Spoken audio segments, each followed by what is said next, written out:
Y ahora comenzamos con esta entrevista. Estamos con el doctor Rafael Amendola. Él es presidente del Colegio de Médicos Gastroenterólogos y también es médico del Hospital de Gastroenterología. ¿Qué tal? Muy buenas tardes. Muy buenas tardes para todos. Y bueno, ya sus títulos nos dan una idea de qué es, de lo que vamos a hablar hoy, que es de la gastroenterocolitis. Y más que nada en esta época del año, en el invierno, en que se da un pico de consultas, donde hay mayor caso de consultas. Pero hablemos primero de qué es la gastroenterocolitis. Claro. La gastroenterocolitis es un proceso inflamatorio del tubo digestivo, fundamentalmente toma la parte mucosa y después altera la parte motora también. En general se puede producir por distintos tipos de gérmenes o distintos tipos de irritantes, entre ellos pueden ser virus, pueden ser bacterias, pueden ser parásitos y a veces pueden ser otros elementos como drogas, y también hay algún tipo de gastroenterocolitis de tipo alérgica que no tiene nada que ver con lo que hoy se pretende hablar aquí. Normalmente este tipo de inflamaciones, las etiologías, o sea, las causas por las cuales se producen, son distintas de los brotes que se producen en invierno como en verano.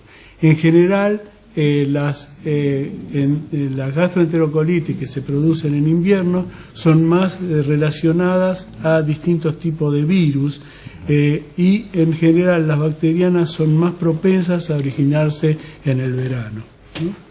Y la diferencia, digamos, entre las virales y las bacterianas en cuanto al tratamiento, digamos, claro. Ahora estamos en un momento sería del caso de las virales. Claro. En general este tipo de diarrea que se están produciendo en este momento, que por supuesto como todos los años hay un incremento de los casos en esta época del año y parecería, yo cuando me invitaron anoche para venir para el programa, yo estaba viendo a ver si en la página de Salud Pública existía realmente, había registro del aumento importante de consultas, y en realidad no lo había, o sea que uno no puede decir, no te puedo decir si es mucho más que en otros años o no. Por supuesto que en esta época del año tenemos un incremento, y ese incremento lo estamos viendo en las consultas, porque normalmente todos los días estamos atendiendo gastroenterocolitis, y en general son por virus, en esta época especialmente el rotavirus, ¿no? Que es el virus que más comúnmente se puede ver ahora en los episodios que se producen en esta época.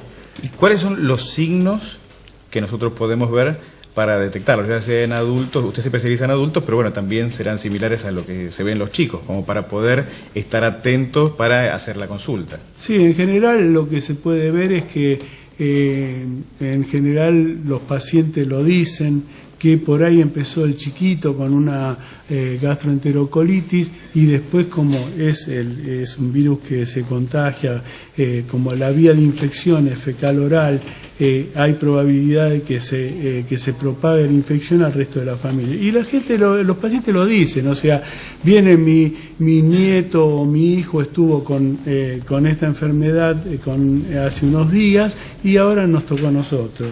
Y eso es así porque normalmente las infecciones tienen un periodo de incubación, en el cual el llamado periodo de incubación al periodo que está entre el contacto y la entrada del germen en nuestro organismo y la aparición de los primeros síntomas.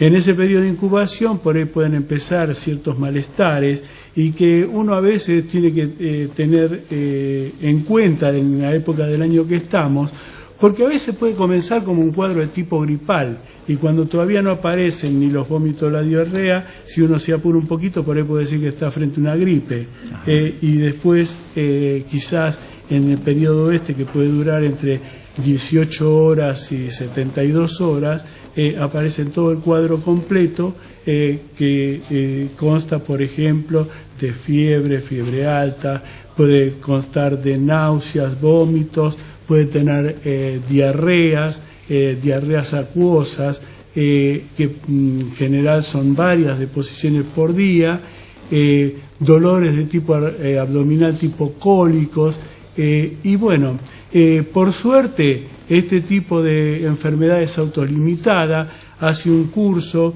que puede durar entre 2 a 7 días, a veces puede llegar hasta 10, y en general se autolimita sola. Hay que tener ciertos cuidados como para que el organismo esté en condiciones de superarlo, porque como ustedes saben, contra los virus no hay una droga realmente efectiva en esto, pero tenemos la suerte que los virus son elementos infinitamente pequeños que no se pueden ver al microscopio común, sino que se ven al microscopio electrónico, o sea, con mucho aumento, y son seres vivientes muy pequeñitos que necesitan estar en una célula para tratar de vivir, porque no pueden, son fragmentos de ARN o de ADN que viven dentro de la célula y necesitan estar dentro de ella para poder vivir. Pero la vida de ellos depende de nuestro sistema inmune. Si nuestro sistema inmune está bien, hay estado óptimo o no tan óptimo, y puede hacer de que una infección pueda durar 2 días como 7 o 10 días. Eso depende de la virulencia del germen, o sea, del poder agresivo que tiene el germen y de la situación defensiva de nuestro organismo. Por eso hay que tener en cuenta que estos gérmenes toman las distintas franjas, como son los chicos, los ancianos, los que tienen defensas alteradas o los que tienen síndrome de inmunodeficiencia. Entonces uno tiene que estar más atento a esos enfermos que tienen menos posibilidad de defenderse frente a esa agresión, entonces tratarlo con mucho más cuidado, ¿no? Ahora, hablábamos de un periodo de incubación, sí, de entre 18 y 72 horas. Sí. En ese periodo de incubación, ¿se puede contagiar también? Sí. El germen ya está dentro del organismo y comienza. Desde el momento que entra el germen en el organismo hasta el periodo que se acaban la diarrea o los vómitos, están saliendo gérmenes, y esos gérmenes pueden contaminar toda sustancia que pueda ser tocado por otra persona, y en general lo colonizan y lo infectan, y entonces aparece la enfermedad en la otra persona. Uno tiene que tener todos los cuidados posibles mientras el enfermo esté con vómitos y diarrea, y por supuesto todo el cuadro clínico que tiene la enfermedad, ¿no? Y entonces, ¿cuáles serían esos cuidados para evitar? Primero, en casa, digamos, si ya tenemos a alguien que está cursando la enfermedad, ¿cuáles son las precauciones a tomar para evitar el contagio? Y después, en general, digamos, en el día a día. Claro. Como dijimos, la vía es fecal oral, o sea, el circuito entra por la boca y sale por la cola el germen. Entonces, uno tiene que tener en cuenta que puede contaminarse. Entonces uno, por ejemplo, el lavado de las manos tiene que ser excesivo, especialmente en estas épocas. Y, por supuesto, hay que tener mucho cuidado con la preparación de los alimentos, porque si uno no se ha higienizado bien y luego prepara alimentos, puede llevar el germen a la comida y por ahí infectar a toda la familia. Hay que tener en cuenta que los gérmenes que producen la gastroenterocolitis pueden estar presentes, por ejemplo, en los vegetales. Muchas veces uno sabe que a veces el agua con las que se riegan los cultivos de verduras, de vegetales, son aguas contaminadas con desechos cloacales a veces, y entonces pueden tener las hojas, pueden tener gérmenes en su superficie. Entonces el lavado de eso tiene que ser excesivo como para que no queden gérmenes. Y se puede hacer de que se agreguen algunas sustancias que pueden ayudar a que no crezcan tanto, como por ejemplo agregarle bastante vinagre luego para cuando uno hace una ensalada, por ejemplo, hervir las verduras para que no queden gérmenes en los mismos. Y uno tiene que tener también cuidado con otras cosas, como por ejemplo, si uno hace, algunas veces he visto que se hace asado, por ejemplo, y sobra un trozo y se guarda en la heladera cerquita de lo que son las verduras. Y a veces incluso puede contaminarse no solo los vegetales, sino la carne que está en contacto con esos vegetales si no han sido bien lavados y preparados, ¿no? Hay que tener en cuenta también que, por ejemplo, hay que cuidar, por ejemplo, las tablas donde se cortan los alimentos, tiene que estar bien lavada porque al manipularla puede tener los gérmenes, lo mismo que los utensilios que se usan para su preparación, ¿no? ¿De qué manera se puede lavar? O sea, ¿con un lavado con una esponja y un detergente ya es suficiente? Es suficiente. Por ejemplo, eso y tener para los utensilios, ¿no? Sí, por sí, supuesto. Sí. Hay que tener en cuenta que la lavandina puede ayudar con algunos gérmenes, así que la mesada donde uno está trabajando tiene que tratar de limpiarla conscientemente con lavandina. Hay algunos gérmenes que son resistentes a la lavandina, pero bueno, uno tiene que hacer lo que se puede hacer, ¿no?, dentro de la casa. Y para el lavado de manos, por ejemplo, ¿el alcohol en gel también sirve para...? El alcohol es uno de los máximos desinfectantes en cuanto a las manos. O sea que sería agua y jabón, y después si se puede usar el alcohol en gel, estaría óptimo para no contaminar el resto de otros elementos. Y ahora usted decía que el virus necesitaba de nuestro organismo para seguir viviendo, sí, pero fuera del cuerpo.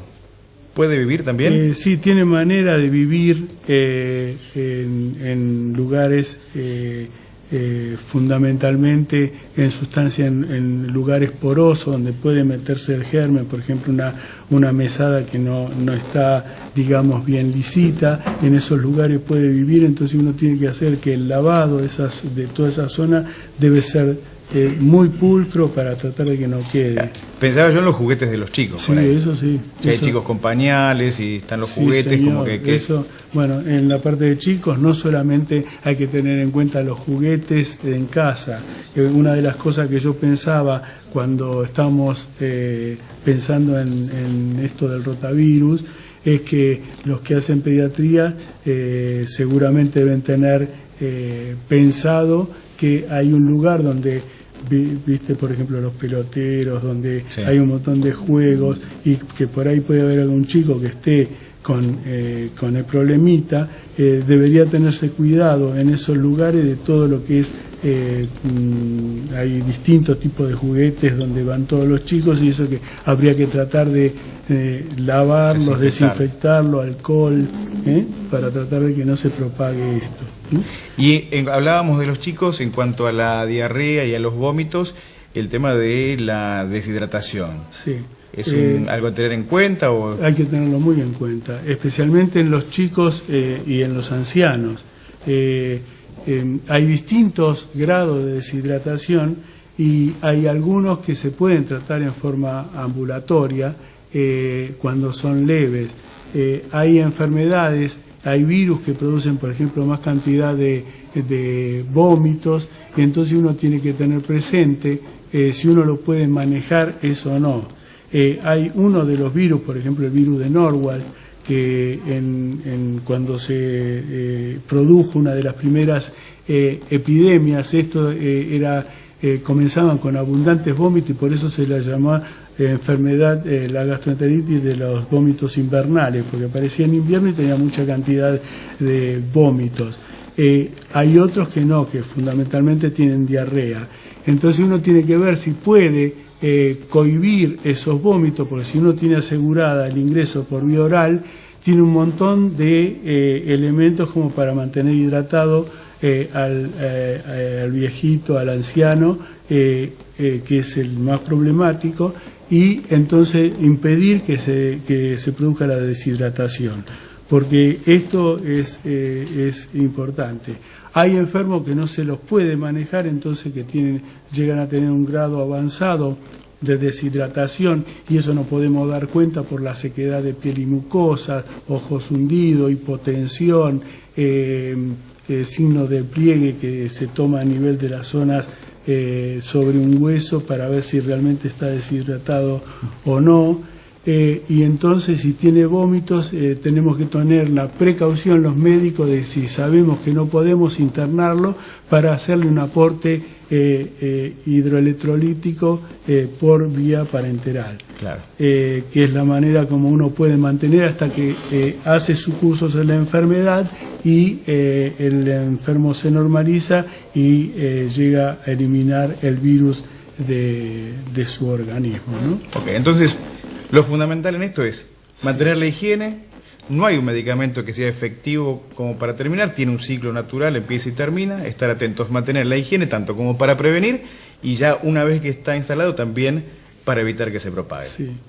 Y fundamentalmente lo que hay que tener en cuenta que lo de la deshidratación, uno tiene que tener en cuenta que en las primeras horas, en general, cuando uno tiene una gastroenteritis, que lo primero que uno tiene que hacer es suspender la alimentación oral, por lo menos por 12 horas en el adulto, tratar de que sean líquidos, y fundamentalmente líquidos que tengan aporte de potasio, sodio, que es lo que se pierde con la materia fecal, y tratar más o menos de tener una cantidad de líquido apropiado como... Llegará el día del juicio final para salvar el mundo y establecer el orden islámico en la tierra. El líder religioso destacó que ahora el deber de los iraníes es prepararse para la venida del gran líder y estar listos para la guerra. Bajo la dirección de Dios y con su apoyo invisible, haremos que la civilización islámica triunfe en el ámbito internacional. Es nuestro destino, indicó el ayatolá. Recientemente, las autoridades iraníes han comenzado a difundir entre los militares del país un folleto denominado Los últimos 6 meses, que les incita a prepararse a la llegada del imán y enfrentarse a Occidente, que aumenta su fuerza nuclear.